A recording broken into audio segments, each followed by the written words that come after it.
Hey, welcome back to the Disney Plus Everyday Challenge, and today we have Bigfoot Took Her. Yeah.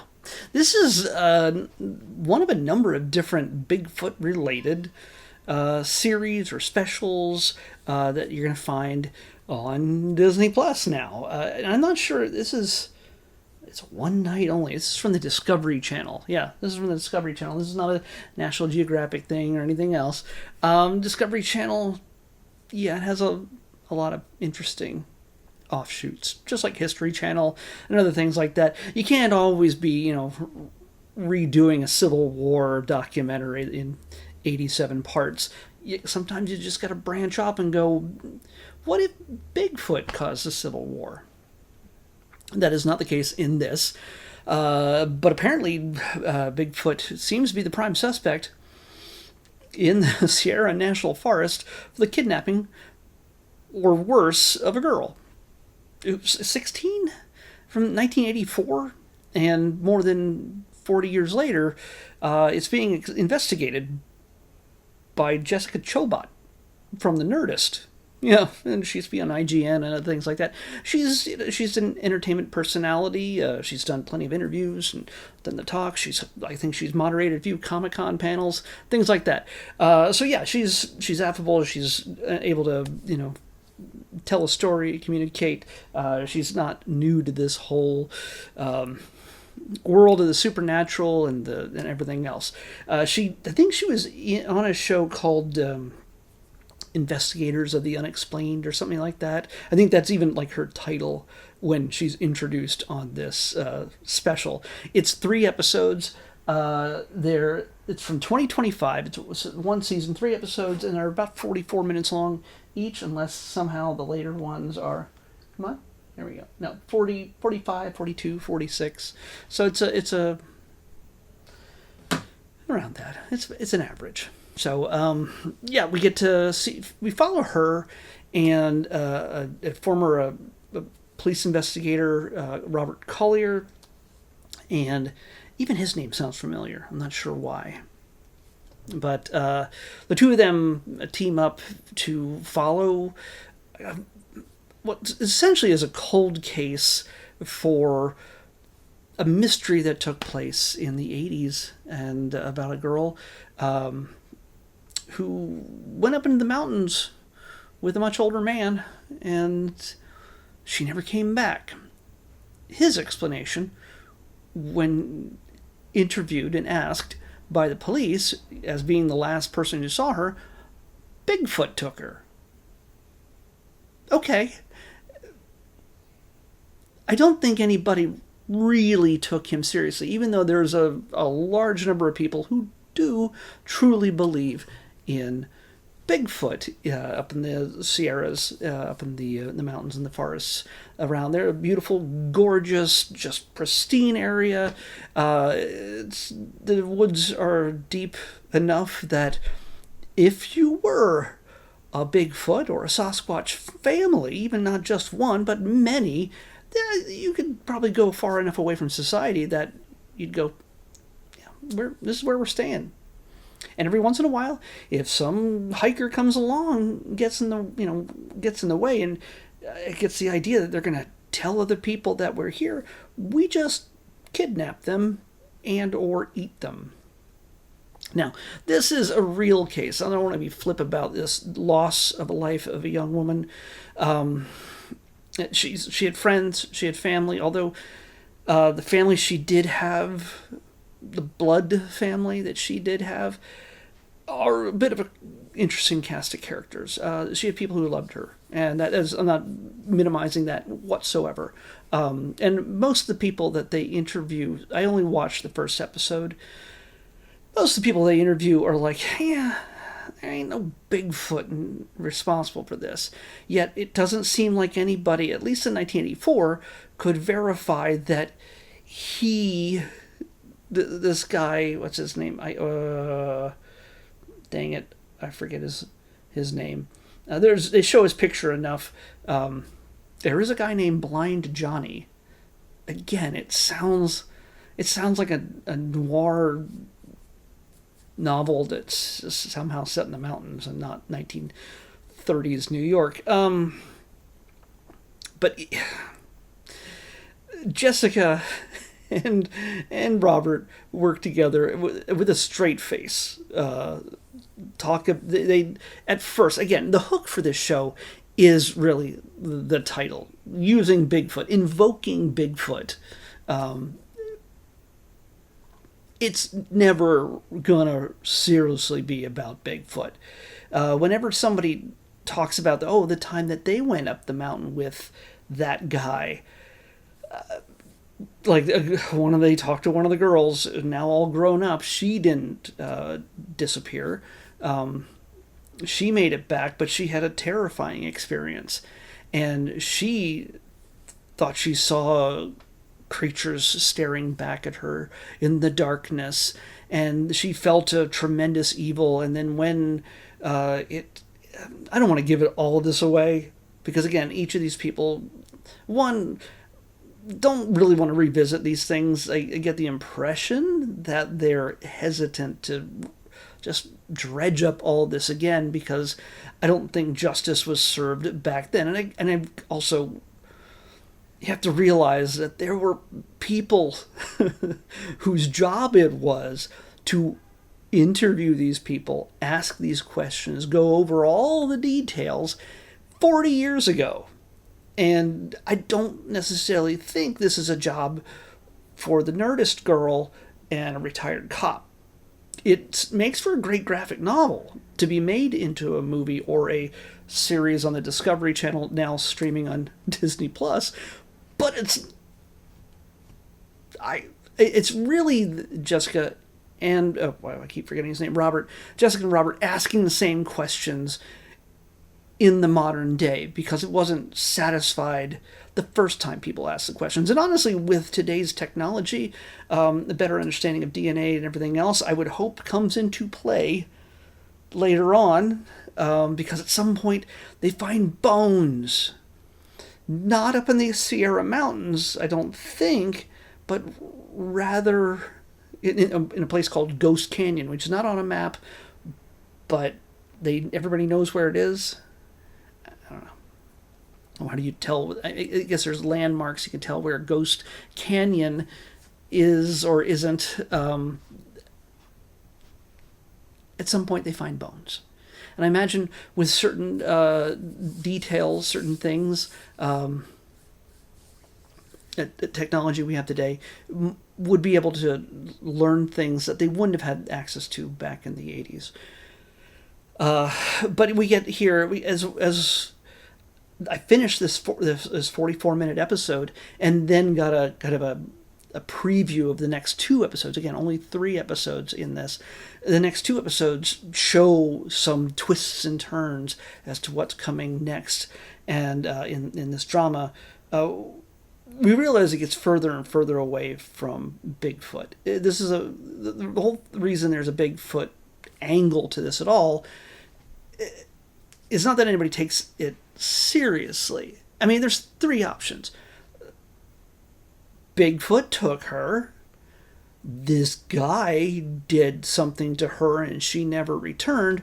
Or the girl herself took a wrong step off a cliff and he didn't want to be responsible for that, and just sort of, while he's not responsible, maybe he didn't do anything at all, he didn't want to get in any kind of trouble by, he just said, Bigfoot took her. And for all we know, she's still alive. Unlikely. But, yeah. I mean, one of the main points of this is that her home life, her family life, foster, being moved around from place to place, living with blind Johnny, who I think is her actual real father. But let's just say there might have been a situation that everybody is real careful about saying out loud. There might be a kind of relationship that you don't tend to talk about. I don't know. I don't want to. It's hard to see this as another cryptid investigation kind of thing, or as much when there is a real human life that was involved, and it's you just don't want to treat it flippantly.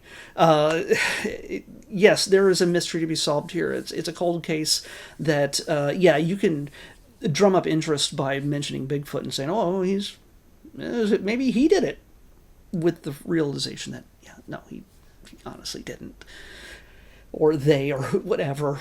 And again, at this point in our technology in the world, I don't care how deep into the freaking woods you go,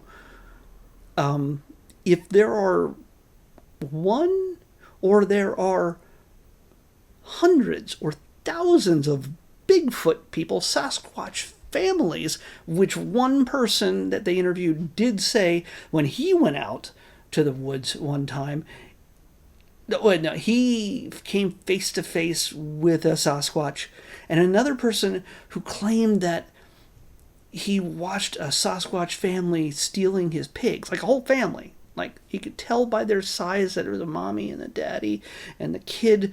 Sasquatches, Bigfoots, big feet, I don't know. Either way, it's a town that, one, it's not a town, but it's a region in which, while they have an appreciation and understanding and a belief in Bigfoot, it also moves whatever small economy they may have in that area, where people go, oh, you know what? Souvenirs. We're in the Bigfoot country. And yeah, you want to keep pushing that up because, you know what, brings people in, makes people walk around for a while, spend a few bucks at their local restaurant or a hotel or a motel or whatever it is. That's nothing against that, do that. But what we're getting here is a murder mystery that isn't solved. You bring people in by going, was it Bigfoot? And then you quickly dig deeper into facts that were already known. They're looking at files on a low rent looking motel that looks like the set for what was the, why can't I say the name of the show? It was Psycho. Psycho. Not that, that's a movie, but Bates Motel. The Bates Motel. It looks. I mean, there wasn't a big variety of looks for motels back in the day, but it looks like the set for Bates Motel, the outdoor set, the exteriors. So it's them going through files again that police and investigators had already gone through, and so they're just saying the things they're looking at these. They're not discovering anything new. They're just repeating what they see in the things that have already been filed 40 years ago to us as we're watching this show. And they find out, yes, one of the things I was saying from the very beginning was the guy who kept taking people up to look for Bigfoot, especially impressionable young girls who really didn't have a good home life and really didn't want to be around anymore. Yeah, he was doing drugs. The father figure that she lived with, it's a drug dealer, user, and let's just say sometimes people become commodities. As soon as everybody was saying, oh man, I kept seeing all these strange things without ever saying drugs, I was saying, they're on drugs. It's the 80s, and hey, let's take teenage girls out into the woods alone, and I have access to many drugs, more than likely hallucinogens, and things are not going to go good for one of them. It's horrible to think about. You don't want to think about somebody you loved, a friend, to even discuss this. It's something that I think a lot of them have come to terms with, that more than likely this guy is the guy who did these things.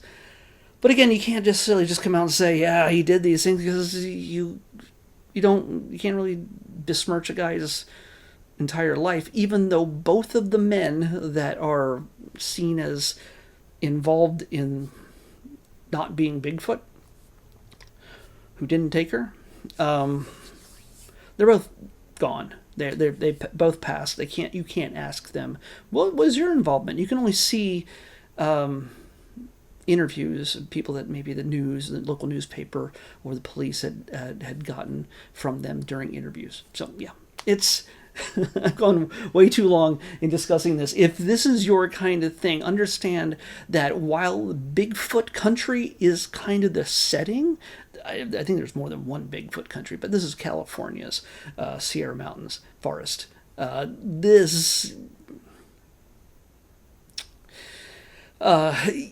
this is the backdrop of Bigfoot country, but this is really about what is likely a missing persons, at the very least, story, trying to figure out what happened to this poor girl, and hopefully finding a little bit of justice or understanding as to how and why. And that's, people want closure, and that's fine. That's good to get. 3 parts. Probably had this done in less than 3 hours, 2.5 hours. And yeah, so give it a shot. If this is your thing, it is not. While I do want to find out what happened to her, I'm pretty sure I might be able to just Google it. But I don't know. Yeah, there's more testimonies to come. But again, every shot, the thing that ruins it for me is the fact that, again, they already know what they've found. This is reality TV to a degree, and it is scripted. There's no moment on camera where they're like, oh my God, I can't believe we just found this now. Jessica's also an actress. She does voiceover work as well. So, yeah, I'm willing to bet that everything is structured to a certain degree in the interviews they get and the timing and the structure of every single one of these episodes. Is she crawling around underneath a house where she finds bones? Is it a dead raccoon from many, many years ago? I have no idea. I'm hoping that by the end of this, there is something that comes out of it that is helpful to those who loved her. Teresa Beer was her name. So let's pick tomorrow's episode. 79? Just 79? Where's your big spin up? I don't even know if we have 79. 79 is the very last.